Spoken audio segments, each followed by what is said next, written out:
மாணவர்கள் அனைவருக்கும் வணக்கம். வகுப்பு 8 பாடம் தமிழ் இயல் 3 இலக்கண பகுதியில் எச்சம். இயல் 3 எச்சம். இப்போ எச்சம் என்றால் என்ன அப்படின்னா, ஃபஸ்ட்டு இப்போ நம்ம ஒரு சொல்லும்போது அதனோட பொருள் முற்று பெறாமல் எஞ்சி நிற்கும் சொல் தான் எச்சம் எனப்படும். இப்போ எடுத்துக்காட்டாக இப்போ நம்ம படித்தான், படித்த, படித்து இந்த சொற்களை கவனிங்க. படித்தான் அப்படிங்கிறது சொல் நிறைவு பெற்றது. படித்த அப்படிங்கிறப்ப சொல் நிறைவு பெறலை. படித்து இப்போ அந்த சொற்களை படித்தான் அப்படிங்கிற சொல் மட்டும் என்ன பண்ணுறது, முற்று பெறுகிறது. எனவே இது வினை முற்று எனப்படும். இப்போ படித்தான்கிற சொல் என்னது, சொல்லில் பொருள் முற்று பெறுகிறது. அதனால் இது வினை முற்று எனப்படும். படித்த, படித்து அப்படிங்கிற ஆகிய சொற்களில் பொருள் முற்று பெறவில்லை. இவ்வாறு பொருள் முற்று பெறாமல் எஞ்சி நிற்கும் சொல் தான் எச்சம் எனப்படும். இப்போ எச்சம்னாலே எஞ்சி நிற்கிறதா தான் என்ன சொல்லுவோம், எச்சம் அப்படின்னு சொல்லுவோம். எஞ்சி நிற்கும் சொல் எச்சம் எனப்படும். எது எஞ்சி நிற்பது, ஒரு வார்த்தையில். இப்போ படித்தான் அப்படிங்கிறது சொல்ல பொருள் முற்று பெற்றிருக்கு. அப்போ அது என்னது, வினை முற்று எனப்படும். அப்போ படித்த அப்படிங்கிறப்ப சொல் நிறைவு பெறவில்லை, அப்போ எஞ்சி நிற்கிது. அப்போ அது என்னது, எஞ்சி நிற்கும் சொல் எச்சம் எனப்படும். இந்த எச்சம் எத்தனை வகைப்படும் அப்படின்னா, பெயரெச்சம், வினையெச்சம் என இரு வகைப்படும். கவனிங்க, எச்சம் என்றால் என்ன, எச்சம் எத்தனை வகைப்படும். பொருள் முற்று பெறாமல் எஞ்சி நிற்கும் சொல் எச்சம் எனப்படும். இது பெயரெச்சம், வினையெச்சம் என்று இரு வகைப்படும். இப்போ எடுத்துக்காட்டு சொல்லியிருக்கோம். எஞ்சி நிற்கிற சொல்லுக்கு எடுத்துக்காட்டு என்ன சொன்னோம், படித்த, படித்து. இந்த ஆகிய சொற்கள் ரெண்டும் பொருள் முற்று பெறவில்லை. இவ்வாறு பொருள் முற்று பெறாமல் எஞ்சி நிற்கும் சொல்ல தான் நம்ம என்ன சொல்கிறோம், எச்சம் எனப்படும். இப்போ எச்சம் எத்தனை வகைப்படும், பெயரெச்சம், வினையெச்சம் என இரு வகைப்படும். இப்போ கவனிங்க, பெயரெச்சம் என்றால் என்ன. படித்த என்னும் சொல் மாணவன், மாணவி, பள்ளி, புத்தகம், ஆண்டு போன்ற பெயர் சொற்களில் ஒன்றை கொண்டு முடியும். பெயர் எச்சம் அப்படின்னா அந்த எச்சத்துக்கு முன்னாடி என்ன, எதை கொண்டு முடியும் அப்படின்னா, ஏதாவது ஒரு பெயர் சொற்களில் ஒன்று இருக்கும். பெயர் சொற்களை நம்ம பார்த்துருக்கோம். பொருட்பெயர், இடப்பெயர், காலப்பெயர், சினைப்பெயர் அப்படின்னு சொல்கிறோம். சொற்கள் எத்தனை வகைப்படும், அதில் பெயர் சொற்களில் எதெல்லாம் நம்ம சொல்கிறோம் அப்படின்னா, அந்த பெயர் சொற்களில் ஏதாவது ஒன்று வர்றதை தான் நம்ம என்ன சொல்லுவோம், ஒன்றை கொண்டு முடிகிறத தான் பெயரெச்சம் அப்படிமோ. இப்போ பெயர் சொற்களில் என்னென்ன சொல்லியிருக்கிறோம், மாணவன், மாணவி, பள்ளி, புத்தகம், ஆண்டு போன்ற பெயர் சொற்களில் ஒன்றை கொண்டு முடியும். இப்போ எடுத்துக்காட்டாக கவனிங்க, படித்த மாணவன். இப்போ மாணவன் அப்படிங்கிறது பெயர் சொல். அதுக்கு முன்னாடி என்னது, சொல் எச்சம் பெற்று நிற்கி. என்னது, பெயரை கொண்டு எச்சம் பெற்றிருந்தால் அது பெயரெச்சம். பெயரை கொண்டு எச்சம் முன்னாடி உள்ள சொல் என்னது, அது பெயரெச்சம் சொல்கிறோம். இப்போ படித்த என்னும் சொல் மாணவன், மாணவி, பள்ளி, புத்தகம், ஆண்டு போன்ற பெயர் சொற்கள் ஒன்றை கொண்டு முடியும். இப்போ படித்த மாணவன்.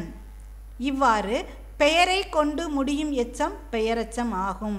பெயரெச்சம் 3 காலத்திலும் வரும். பெயரெச்சம் எத்தனை இடத்துல வரும் அப்படின்னா, 3 காலத்திலையும் வரும். இப்போ காலங்கள் எத்தனை வகைப்படும், 3 வகைப்படும். நிகழ்காலம், இறந்த காலம், எதிர்காலம். அப்போ பெயரெச்சம் எந்த காலத்தில் வரும் அப்படின்னா 3 காலத்திலும் வரும். இப்போ பாடிய பாடல், பாடுகின்ற பாடல், பாடும் பாடல். இவ்வாறு மூவிடங்கள்லையும் 3 காலங்கள்லையும் வரத்தை நம்ம என்ன சொல்கிறோம் அப்படின்னாக்க, இறந்த கால பெயரெச்சம், நிகழ்கால பெயரெச்சம், எதிர்கால பெயரெச்சம். அப்போ பெயரெச்சம் 3 காலத்திலும் வரும். இப்போ கவனிங்க, எச்சம் 2 வகைப்படும், பெயரெச்சம், வினையெச்சம். பெயரெச்சம் என்றால் என்ன அப்படின்னாக்க, பெயருக்கு முன்னாடி பெயரை கொண்டு முடியும் எச்சம் பெயரெச்சம் ஆகும். பெயரெச்சம் 3 காலத்திலும் வரும் அப்படின்னு சொல்லியிருக்கோம். அது என்னென்ன பெயரெச்சம் அப்படின்னா, இறந்த கால பெயரெச்சம், நிகழ்கால பெயரெச்சம், எதிர்கால பெயரெச்சம். பாடியனா பாடி முடிச்சிட்டான், பாடுகின்றனா இப்போ பாடிக்கிட்டு இருக்கான், பாடும் பாடலாம் இனிமேல் பாட போகிறான். அப்போ அது என்னது, எதிர்கால பெயரெச்சம். புரியுதா, பாடிய பாடல் இறந்த கால பெயரெச்சம், பாடுகின்ற பாடல் நிகழ்கால பெயரெச்சம், பாடும் பாடல் எதிர்கால பெயரெச்சம். இப்போ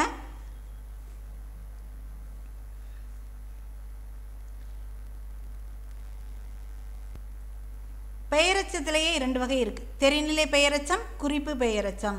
இப்போ தெரிநிலை பெயரெச்சம்னா என்ன அப்படின்னு பார்க்கலாம். இப்போ கவனிங்க, எழுதிய கடிதம். இத்தொடரில் உள்ள எழுதிய என்னும் சொல் எழுதுதல் என்னும் செயலையும் இறந்த காலத்தையும் தெளிவாக காட்டுகிறது. இப்போ தெரிநிலை குறிப்பு பெயரச்சம்னா நல்லா கவனிங்க. இதில் தெரிநிலைன்னா வெளிப்படையாக தெரியுமாறு அப்படி காட்டுறதை தான் நான் என்ன சொல்லுவோம், தெரிநிலை பெயரச்சம் அப்படின்னு சொல்லுவோம். இப்போ எழுதிய கடிதம், கடிதம் எழுதுனது. இப்போ எழுதிய கடிதம்ங்கிறது தொடரில் உள்ள எழுதிய என்னும் சொல் எழுதுதல் என்னும் செயலையும் இறந்த காலத்தையும் தெளிவாக காட்டுகிறது. இவ்வாறு செயலையும் காலத்தையும் வெளிப்படையாக தெரியுமாறு காட்டும் பெயரச்சம் தெரிநிலை பெயரச்சம் எனப்படும். செயலை வெளிப்படையாக காட்டும், குறிப்பாக சொல்லாமல் என்ன பண்ணுறாங்க, வெளிப்படையாக தெரிகிற மாதிரி காட்டுறதுனால இது என்னது, தெரிநிலை பெயரச்சம் அப்படின்னு சொல்லுவோம். எழுதிய கடிதம் கவனிங்க. இத்தொடரில் உள்ள எழுதிய என்னும் சொல் எழுதுதல் என்னும் செயலையும் இறந்த காலத்தையும் தெளிவாக காட்டுகிறது. இவ்வாறு செயலையும் காலத்தையும் வெளிப்படையாக தெரியுமாறு காட்டும் பெயரச்சம் தெரிநிலை பெயரச்சம் எனப்படும். இப்போ கவனிங்க, சிறிய கடிதம் இதை எப்படி சொல்கிறோம், குறிப்பாக தான் சொல்கிறோம். கவனிங்க, இத்தொடரில் உள்ள சிறிய என்னும் சொல்லின் செயலையோ காலத்தையோ அறிய முடியவில்லை. இந்த சிறியன்னு சொல்லும்போது சிறிய பெரிய குறுகிய அப்படின்னு சொல்லும்போது உங்களுக்கு காலம் வருதா, வராது. அப்போ காலத்தை காட்டாது. அடுத்து என்ன செய்யாது, செயலையும் காட்டாது. இப்போ எழுதிய அப்படிங்கிறதுல என்ன காட்டுது, நல்லா கவனிங்க. எழுதியங்கிறத எழுதிட்டான், எழுதி முடிச்சிட்டான், அப்போ காலத்தையும் காட்டுது. எழுதுறது ஒரு செயலையும் காட்டுது. அப்போ அது என்னது, தெரிநிலை பெயரச்சம். இங்கே கவனிச்சா சிறிய கடிதம், இதில் என்ன குறிப்பாக தான் சொல்கிறோம். அது காலத்தையும் காமிக்கலை, ஒரு செயலையும் காமிக்கலை. சிறிய குறிய பெரிய தடித்த அப்படின்னு சொல்கிறப்ப அது என்னது, ஒரு பண்பை மட்டும்தான் சொல்கிறோம். அது பண்பை மட்டும்தான் அடிப்படையாக கொண்டிருக்கு. இப்போ சிறிய பெரிய தடித்த மென்மையான அப்படின்னு பண்பை சொல்கிறப்ப அது என்னது, சிவப்பான அப்படின்னு சொல்கிறப்ப அதனோட செயலும் இருக்காது, அங்கே என்ன இருக்காது, காலமும் இருக்காது. அப்போ அது என்னது, பண்பை மட்டும்தான் குறிக்குது. அதனால் நம்ம என்ன சொல்கிறோம், அந்த பண்பை மட்டும் குறிப்பாக தெரிகிறதுனால அது என்ன சொல்கிறோம், குறிப்பு பெயரச்சம் அப்படிங்கிறோம். இப்போ நல்லா மறுபடியும் கவனிங்க. இங்கே எழுதிய கடிதத்தில் எழுதுறது ஒரு செயல், எழுதிய அப்படிங்கிறதுனால எழுதி முடிச்சிட்டான், காலத்தை காமிக்குது. இப்போ செயலையும் இறந்த காலத்தையும் தெளிவாக காட்டுறதுனால இது தெரிநிலை பெயரச்சம். இங்கே சிறிய கடிதம் அப்படிங்கிறது செயலையும் காமிக்கலை, காலத்தையும் காமிக்கலை, ஆனால் ஒரு பண்பை காமிக்குது. சிறிய பெரிய அப்படிங்கிறது எனது பண்பு பெயரில் வரும். அப்போ அது என்னது, பண்பினை மட்டும் குறிப்பாக காட்டுவதனால இது என்னது, சிறிய கடிதம் அப்படிங்கிறது குறிப்பு பெயரச்சம். இப்போ மறுபடியும் கவனிங்க, சிறிய கடிதம். இத்தொடரில் உள்ள சிறிய என்னும் சொல்லின் செயலையோ காலத்தையோ அறிய முடியவில்லை. இந்த சொல்ல நம்ம செயலையும் அறிய முடியாது, காலத்தையும் அறிய முடியவில்லை, பண்பினை மட்டும் குறிப்பாக அறிய முடிகிறது. இவ்வாறு செயலையோ காலத்தையோ தெளிவாக காட்டாமல் பண்பினை மட்டும் குறிப்பாக காட்டும் பெயரச்சம் குறிப்பு பெயரச்சம் எனப்படும். இப்போ கவனிங்க, எச்சம் என்றால் என்ன அப்படின்னு பார்த்தோம். எச்சம் 2 வகைப்படும், பெயரச்சம் வினையச்சம். பெயரச்சத்தில் 3 காலங்களையும் காட்டும், நிகழ்கால பெயரச்சம், இறந்த கால பெயரச்சம், எதிர்கால பெயரச்சம். அடுத்து அதிலேயே பெயரச்சங்கள்லேயே தெரிநிலை பெயரச்சம் குறிப்பு பெயரச்சம் என 2 வகைப்படும். இப்போ தெரிநிலை பெயரச்சம் அப்படிங்கிறது எதை காட்டும் அப்படின்னாக்க செயலையும் காலத்தையும் காட்டும். ஆனால் குறிப்பு பெயரச்சம் பண்பினை மட்டும்தான் காட்டும். குறிப்பு பெயரச்சம் எதை காமிக்கும், பண்பினை மட்டும் குறிப்பாக காட்டும் பெயரச்சம், அது குறிப்பு பெயரச்சம் அப்படின்னு சொல்கிறோம். இப்போ அடுத்து நெக்ஸ்ட்டு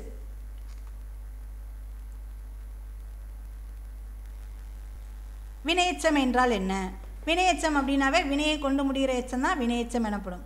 அடுத்து படித்து என்னும் சொல், கவனிங்க. படித்து என்னும் சொல் முடித்தான், வியந்தால், மகிழ்ந்தார் போன்ற வினைச்சொற்களில் ஒன்றை கொண்டு முடியும். அப்போ என்னது, எச்சத்துக்கு முன்னாடி என்னாகும், அந்த எச்சத்துக்கும் பின்னாடி ஏதாவது ஒரு வினைச்சொற்களை கொண்டு முடியும். அதை தான் நம்ம என்ன சொல்கிறோம், வினையச்சம் அப்படின்னு சொல்கிறோம். இப்போ படித்து முடித்தான், படித்து வியந்தான், படித்து வியந்தாள், படித்து மகிழ்ந்தார், இதெல்லாம் என்ன வரும், வினைச்சொல். இப்போ முடிந்தான், முடித்தான், வியந்தாள், மகிழ்ந்தாருங்கிறதெல்லாம் வினைச்சொல். இந்த வினைச்சொல்லுக்கு முன்னாடி எச்சம் பெற்றிருக்க சொல் எது, வினைச்சொல். படித்து அப்படிங்கிறப்ப எச்சம் பெற்றிருக்கு. அப்போ படித்து முடித்தான் அப்படிங்கிறது படித்து வியந்தான். இந்த மாதிரி வினையை கொண்டு முடியும் எச்சம் வினையச்சம் எனப்படும். இப்போ முடிந்தான்கிற வினைக்கு முன்னாடி என்ன எச்சம், படித்துன்னு இருக்குது. வியந்தான் அப்படிங்கிறதுக்கு முன்னாடி என்ன இருக்குது, படித்துங்கிற எச்சம் இருக்குது. அதனால் இவ்வாறு வினையை கொண்டு முடியும் எச்சம் வினையச்சம் எனப்படும். பெயரை கொண்டு முடியும் எச்சம் பெயரெச்சம். அங்கே பெயர் சொல்லா இருந்துச்சு, மாணவன் மாணவி ஆண்டு அப்படின்னு பெயரை கொண்டு இருந்ததுனால அது பெயரெச்சம். இங்கே வந்து வினையை கொண்டு முடிஞ்சதுனால இது வினையெச்சம் எனப்படும். அடுத்து இந்த வினையெச்சங்களே எத்தனை வகைப்படும் அப்படின்னா 2 வகைப்படும். தெரிநிலை வினையெச்சம், குறிப்பு வினையெச்சம். கவனிங்க, தெரிநிலை வினையெச்சம் அப்படின்னாக்கா எதை வெளிப்படையாக காட்டும் அப்படின்னா செயலையும் காலத்தையும் வெளிப்படையாக காட்டுறதா நம்ம என்ன சொல்லுவோம், வினையெச்சம், தெரிநிலை வினையெச்சம் அப்படிமோ. பண்பை மட்டும் உணர்த்துறதை என்ன சொல்லுவோம், காலத்தை வெளிப்படையாக காட்டாமல் அதை குறிப்பாக நம்ம சொல்லுவோம். அப்போ பண்பை மட்டும் காமிக்கிறது என்ன சொல்லுவோம், குறிப்பு வினையெச்சம். அப்போ வினையெச்சங்கள் 2 வகைப்படும். தெரிநிலை வினையெச்சம், குறிப்பு வினையெச்சம். கவனிங்க, தெரிநிலை வினையெச்சம் என்றால் என்ன? எழுதி வந்தான், எழுதி வந்தான். எழுதிங்கிறது எழுதுனது, எழுதிட்டான், இப்போ ஒரு கட்டுரை எழுதி வந்தான் அப்படிங்கிறோம். அவன் எழுதி முடித்ததுனால அது என்னது, இறந்த காலத்தை குறிக்குது. எழுதுதல் ஒரு செயலை குறிக்குது. அப்போ இங்கே செயலையும் இறந்த காலத்தையும் தெளிவாக காட்டுறதுனால இது என்னது, தெளிவாக காட்டுறது தெரிநிலை, தெளிவாக காட்டுதல் தெரிநிலை. இப்போ எழுதி வந்தான், இத்தொடரில் உள்ள எழுதி என்னும் சொல் எழுதுதல் என்னும் செயலையும் இறந்த காலத்தையும் தெளிவாக காட்டுகிறது. இவ்வாறு செயலையும் காலத்தையும் வெளிப்படையாக தெரியுமாறு காட்டும் வினையெச்சம் தெரிநிலை வினையெச்சம் எனப்படும். இப்போ வந்தான்ங்கிறது என்னது, வினைச்சொல். வினைச்சொல்லுக்கு முன்னாடி எச்சம் வந்தால் அது என்ன சொல்லுவோம், வினையெச்சம். அப்போ எழுதுங்கிறது தெரிஞ்சு வந்ததுனால தெரிநிலை வினையெச்சம். அடுத்து மெல்ல வந்தான், மெல்ல வந்தான், வேகமாக வந்தான், இது மாதிரி சொல்கிறதெல்லாம் என்னது, குறிப்பால் உணர்த்துறது, பண்பை அடிப்படையாக சொல்கிறதுனால இது என்னது, குறிப்பு பெயரெச்சம். இப்போ மெல்ல வந்தான், இத்தொடரில் உள்ள மெல்ல என்னும் சொல் காலத்தை வெளிப்படையாக காட்டவில்லை, மெதுவாக என்னும் பண்பை மட்டும் உணர்த்துகிறது. மெதுவாக அப்படிங்கிறத பண்பை மட்டும் உணர்த்துகிறது. இவ்வாறு காலத்தை வெளிப்படையாக காட்டாமல் பண்பினை மட்டும் குறிப்பாக உணர்த்தி வரும் எச்சம் வினையெச்சம் குறிப்பு வினையெச்சம் எனப்படும்.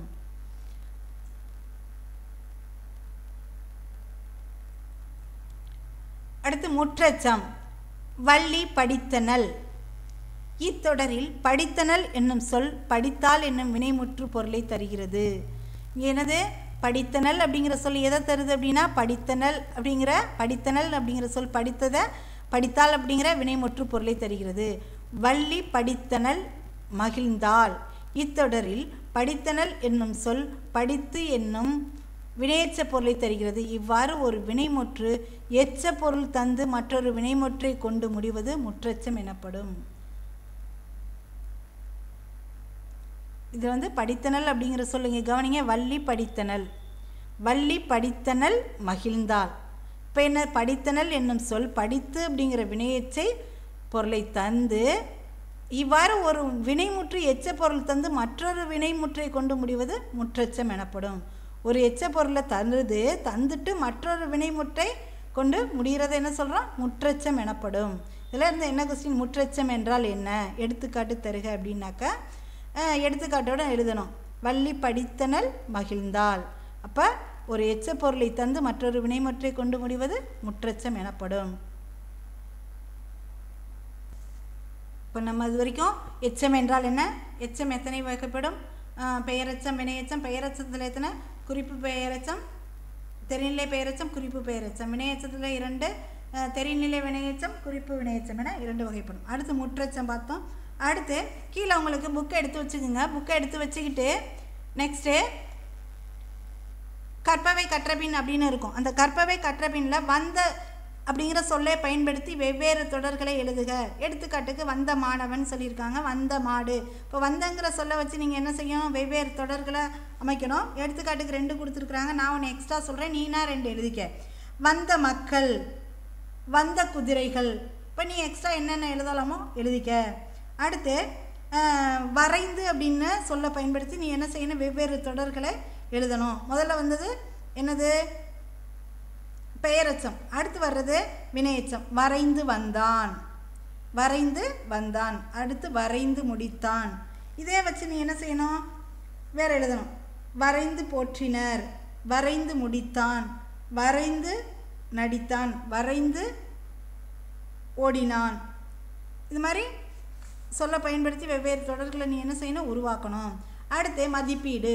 முற்று பெறாமல் எஞ்சி நிற்கும் சொல், முற்று பெறாமல் எஞ்சி நிற்கும் சொல் என்னன்னு சொல்லுவோம்? முற்றா, எச்சமா, முற்றச்சமா. அப்போ முற்று பெறாமல் எஞ்சி நிற்கும் சொல் எச்சம் எனப்படும். அப்போ எது எழுதணும்? எச்சம் எனப்படும். அடுத்து கீழ்காணும் சொற்களில் பெயரெச்சம். எது பெயரெச்சம்? எது வரும்? பார்த்த கண்ணன், பார்த்த மாணவன், இது மாதிரி வர்றதா? அப்போ எது பெயரெச்சம் அப்படின்னா பார்த்த. வந்து, எழுதி, படித்துங்கிறது வராது. அது எதில் வரும்? வினையெச்சத்துக்கு தான் வரும். அடுத்து குறிப்பு வினையெச்சம். குறிப்பு வினையெச்சம் எதை வந்து வெளிப்படையாக காட்டாது?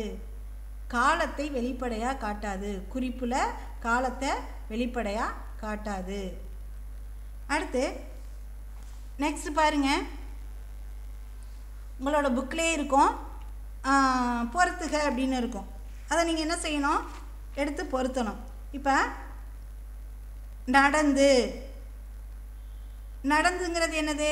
வினையெச்சம். புக்கில் குறிச்சிங்க. நடந்து அப்படிங்கிறது என்னது? வினையெச்சம். அடுத்து பேசிய அப்படிங்கிறப்ப என்ன வரும்? பெயரெச்சம். ஆ வந்தாவே பெயரெச்சம். அடுத்து எடுத்தனன் உண்டான், அப்போ என்ன எச்சத்தில் வரும் அப்படின்னா முற்றெச்சம்.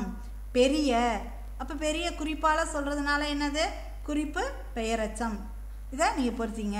அடுத்து உங்களோட புக்கில் பேஜ் நம்பர் 65 பெயரெச்சம் வினையெச்சம்னு நீங்கள் என்ன செய்யணும்? பிரித்து எழுதணும். அதை நீங்கள் எழுதுங்க. நல்ல, படுத்துங்கிறது எங்கே வந்துடும்? வினையெச்சத்துக்கு வந்துடும். அடுத்து பாய்ந்து அப்படிங்கிறது எங்கே வரும்? வினையெச்சத்துக்கு வந்துடும். எரிந்த, ஆன முடிகிறதெல்லாம் எங்கே வரும்னா பெயரெச்சத்திலையும்.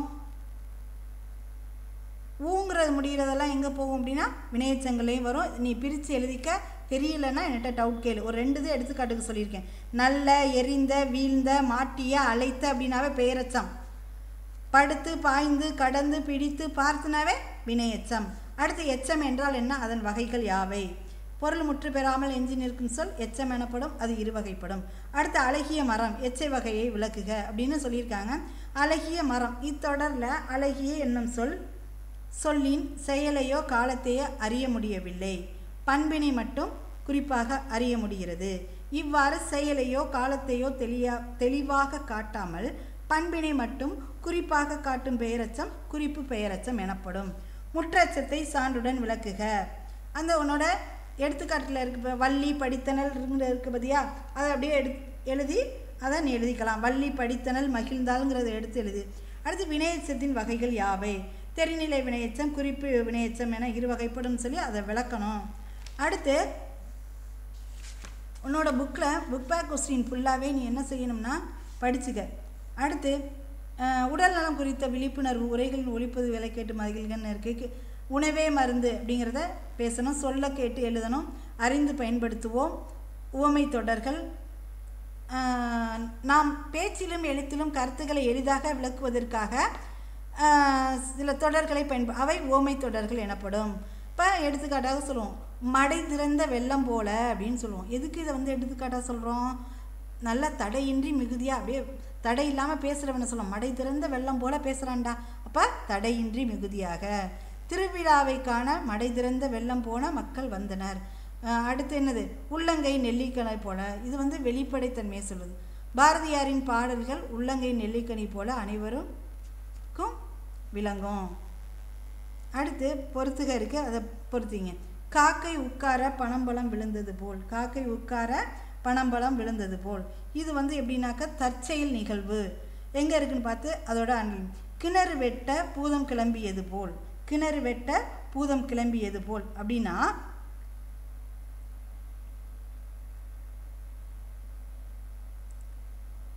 எதிர்பாரா நிகழ்வு தான் என்ன சொல்லுவோம், அதை சொல்லுவோம். பசுமரத்து ஆணி போல, பசுமரத்து ஆணி போல அப்படின்னா மனசில் வந்து எளிதில் பதிகிறதான் என்ன சொல்லுவோம், பசுமரத்து ஆணி போல் பதிஞ்சிருச்சு அப்படின்னு சொல்லுவோம் பார்த்தீங்களா. அடுத்து விழலுக்கு இறைத்த நீர் போல, அது வந்து விழலுக்குன்னா விழல்னா என்ன சொல்லுவோம், இப்போ பயனற்று இருக்கிற புல் பூண்டெல்லாம். அப்போ அது எதுக்காக ஆயிடுது விழலுக்கு இறைத்த நீர் போல அப்படின்னாக்கா பயனற்ற செயல், அது எதுவுமே பயனில்லாமல் போயிடுறது அப்படிங்கிறது. அடுத்து நெல்லிக்காய் மூட்டையை கொட்டினார் போல, நெல்லிக்காய் மூட்டையை கொட்டினார் போல ஒற்றுமையின்மையை சொல்கிறோம். அடுத்து ஓமை தொடர்களை பயன்படுத்தி தொடர் அமைக்கணும். Page number 67. அதையும் நீங்கள் என்ன செய்யணும், எழுதிக்கணும். குன்றின் மேலிட்ட விளக்கை போல, எடுத்துக்காட்டு சொல்கிறேன். குன்றின் மேலிட்ட விளக்கை போல திருக்குறளின் புகழ் உலகெங்கும் பரவியுள்ளது. வேலியே பயிரை மேய்ந்தது போல. இதெல்லாம் நீனா எழுது, தெரியலைன்னா கால் பண்ணி கேட்டுக்க. அடுத்து கொடுக்கப்பட்டுள்ள குறிப்புகளை கொண்டு கட்டுரை எழுதணும். நோயற்ற வாழ்வே குறைவற்ற செல்வம். இந்த கட்டுரை நீனா எழுதி பாருங்க. அடுத்து மொழியோடு விளையாடு அப்படின்னு இருக்குது. கீழ்காண படம் சார்ந்த சொற்களை எடுத்து நீங்கள் என்ன செய்யணும் அப்படின்னா எழுதணும். படம் சார்ந்த சொற்களை எழுதணும். இப்போ என்ன இருக்குது, உரல் இருக்குது, உலக்கை இருக்குது, அடுத்து பக்கத்தில் எண்ணெய் இருக்குது, அந்த மருத்துவ பொருட்கள் என்ன இருக்குது, சுக்கு, மிளகு, கருஞ்சீரகப்பட்டை, இதில் ஏதாவது உங்களுக்கு தெரிஞ்சதை நீங்கள் எடுத்து எழுதணும். அடுத்து நெக்ஸ்ட் வந்து வட்டத்தில் உள்ள பழமொழிகளை கண்டுபிடிச்சு எழுதணும். முயற்சி திருவினையாக்கும், அளவுக்கு மீறினால் அமிர்தம் நஞ்சு, இது மாதிரி நீங்கள் எழுதி ஒவ்வொரு பழமொழியாக எடுத்து எழுதணும். அடுத்து உன்னோட பொறுப்புகள்னு இருக்குது. காலை மாலை உடற்பயிற்சி செய்வேன், இதெல்லாம் நீனா செய்ய வேண்டியது. அடுத்து கலைச்சொல் அறிவோம், நோய் டிசீஸ், திருத்தானியங்கள், இது மாதிரி இருக்குது பார்த்தீங்களா, இதெல்லாம் நீங்கள் பார்த்துக்குங்க. அடுத்து நாம் நாள்தோறும் உண்ணும் காய்கறிகளின் மருத்துவ பயன்கள் பற்றி தகவல்களை எழுதலாம். எடுத்துக்காட்டாக நான் சொல்கிறேன், வெங்காயத்தினால என்ன, சளியை போக்கும், இருமல் போக்குறதுலாம் வெங்காயம். வாழை தண்டு கல்லடைப்பு, இது மாதிரி உங்களுக்கு தெரிஞ்ச உணவு வகைகளை எழுதி அந்த காய்கறிகளை எழுதி அதன் மூலமாக என்ன பயன் கிடைக்கிது அப்படிங்கிறத நீங்கள் எழுதணும். இதெல்லாம் ஒரு 5 பாயிண்ட் எழுதி வச்சுக்க. எக்ஸாமில் கேட்டால் எழுதுகிற மாதிரி இருக்கும், எழுதிக்கிங்க. இப்போ உங்களுக்கு மொத்தம் எத்தனை இயல்னா 3 இயல். 3 இயலும் முடிச்சிட்டோம். இனிமேல் ஒவ்வொரு இயலாக நான் என்ன பண்ணுவேன், டெஸ்ட்டு வைப்பேன். ஃபஸ்ட்டு இயலுக்கு வந்து அடுத்த வாரம் வந்து நான் ஒரு டைம் சொல்லிவிட்டு நான் திரும்ப உங்களுக்கு டெஸ்ட்டு வைக்க ஆரம்பிப்பேன். இது வரைக்கும் நடத்தின இந்த பாடத்தில் ஏதாவது சந்தேகங்கள் இருந்தால் என்னுடைய மொபைலுக்கு கால் பண்ணி கேளுங்க. இயல் 3 வரைக்கும் உங்களுக்கு முடிச்சாச்சு.